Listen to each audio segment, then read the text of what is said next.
ప్రారంభం గురించిన ఒక వ్యాసం నుండి నేను మీకు కొంత చదువుతాను. ఈ సలహాను ఇచ్చే ఒక భాగం ఉంది. మీరు ప్రారంభించినప్పుడు ఈ అంశాలతో ప్రారంభించండి. మొదట, మీ సిద్ధపాటు పూర్తిగా ఉందా? మీరు క్రొత్త సంవత్సరాన్ని ప్రారంభించినను, లేక క్రొత్త దినమును ప్రారంభించినను, మీరు సువార్త కార్యమును ప్రారంభించినను, ఒక విద్యార్థిగా చదివినను, లేక వ్యాపారాన్నే ఒక వ్యాపారవేత్తగా ప్రారంభించినను, ఆ ప్రారంభం కొరకు మీరు పరిపూర్ణమైన సిద్ధపాటును చేసుకున్నారా? రెండవది, ఇది మీకు సంతోషాన్ని కలిగించే విషయమా? మనం సంతోషం యొక్క మూలకాన్ని కూడా కనుగొనవలెనని చెప్పబడెను. సువార్త విషయానికి వస్తే, ఇది చాలా కష్టం లేదా నేను ఇది చేయలేను అని చెప్పుటకు బదులుగా, బాధ్యతతో కాక ఇష్టపూర్వకంగా సేవ చేసేవారి యందు దేవుడు సంతోషించునని మనం గుర్తుంచుకోవలెను. కాబట్టి మనం మన హృదయాలలో ఆనందం మరియు సంతోషంతో సువార్త కార్యమును చేపట్టవలెను. మూడవది, ఇవి ఇతరులకు సహాయకరంగా ఉందా? నాల్గవది, అది విజయవంతమైన, విఫలమైన, అది అర్థవంతమైనదా? మీరు ఏదైనా ప్రారంభించినప్పుడు ఈ 4 మూలకములన్నీ స్థానంలో ఉండేలా చూసుకోవాలని వారు అంటున్నారు. కాని మనం సువార్తను చూసినప్పుడు అది ఈ 4 అంశాలను కలిగి ఉండటం లేదా? అది సరైనది కాదా? అది విజయవంతమైన, విఫలమైన, అది అర్థవంతమైనదా? మన సువార్త ఏ వైఫల్యం లేకుండా అర్థవంతమైనదిగా ఉండాలి. తర్వాత, ఇది ఇతరులకు ప్రయోజనకరంగా ఉందా? ఇది నిజంగా ఇతరులకు సహాయకరంగా ఉంటుంది. ఎందుకనగా అది నరకానికి వెళ్లిన ఆత్మలను పరలోకంలోకి నడిపిస్తుంది.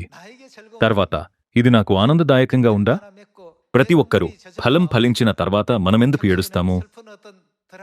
ఒక విషాదకరమైన నాటకాన్ని చూస్తూ ఏడవని వారు కూడా బాప్తిస్మము పొందే తమ ఫలాలను చూసి కన్నీళ్లు పెట్టుకుంటారు.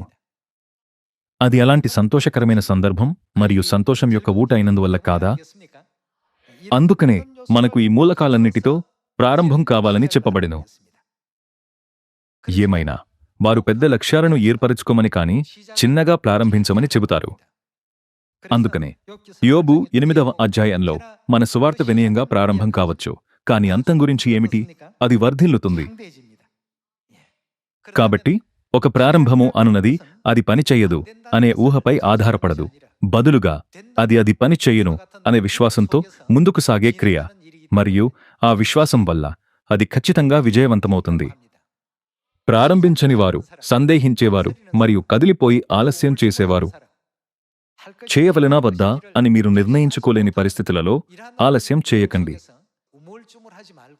ప్రతి ఒక్కరూ మీరు అది అసాధ్యమనే ఆలోచనతో ప్రారంభించకూడదు.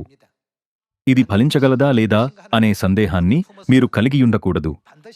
బదులుగా, ఇది ఖచ్చితంగా జరుగును, ఇది నిస్సందేహంగా పనిచేస్తుంది అని ఆలోచించడం, ప్రారంభించడం మంచిది. రండి, మత్తయి 24వ అధ్యాయం 13వ వచనము వద్దకు వెళ్దాం. అంతము వరకు సహించిన వాడెవడో వాడే రక్షింపబడును. మరియు ఈ రాజ్యసువార్త సకల జనములకు సాక్షార్థమై లోకమందంతటను ప్రకటింపబడును. అటు తరువాత అంతము వచ్చును. రాజ్యసువార్త సకల జనులకు ప్రకటించబడుటకు జన్మించెను. మరియు చివరకు సర్వలోకమునకు ఏమి జరుగును? ఈ సువార్త ప్రజలందరికీ ప్రకటించబడెను. అప్పుడు దేవుని యొక్క అద్భుతమైన కార్యము నెరవేరబడును. ఈ ప్రపంచ రక్షణ యొక్క కార్యమునకు మనమెంతగా సహకరించి అందులో పాల్గొనెదము? కేవలం దృఢనిశ్చయం మరియు సంకల్పం కలిగి ఉండటం వల్ల ప్రతిదీ స్వయంచాలకంగా జరిగేలా చేయదు. మార్కు 1వ అధ్యాయంలో నమోదు చేయబడినట్లుగా యేసు కూడా ప్రార్థించుటకు తెల్లవారుజామున లేచి తర్వాత ఆయనేమి చేశారు? అది సువార్త. అదేవిధంగా ప్రతిరోజు తండ్రి మరియు తల్లి తమ పిల్లలను రక్షించుటకు ప్రార్థనతో మరియు ఈ మనస్తత్వంతో రక్షణ కార్యమును ప్రారంభిస్తారు. మార్కు 1వ అధ్యాయం 35వ వచనము. 1వ అధ్యాయం 35వ వచనంలో ఇలా వ్రాయబడెను: ఆయన పెందలకడనే లేచి ఇంకను చాలా చీకటియుండగానే బయలుదేరి అరణ్య ప్రదేశమునకు వెళ్లి అక్కడ ప్రార్థన చేయుచుండెను. సీమోనును అతడితో కూడనున్నవారును ఆయనను వెదకుచు వెళ్లి ఆయనను కనుగొని అందరు నిన్ను వెదకుచున్నారని ఆయనతో చెప్పగా ఆయన ఇతర సమీప గ్రామములలోనూ నేను ప్రకటించున్నట్లు వెళ్ళుదమురండి. ఇందు నిమిత్తమే గదా నేను బయలుదేరి వచ్చితినని వారితో చెప్పెను.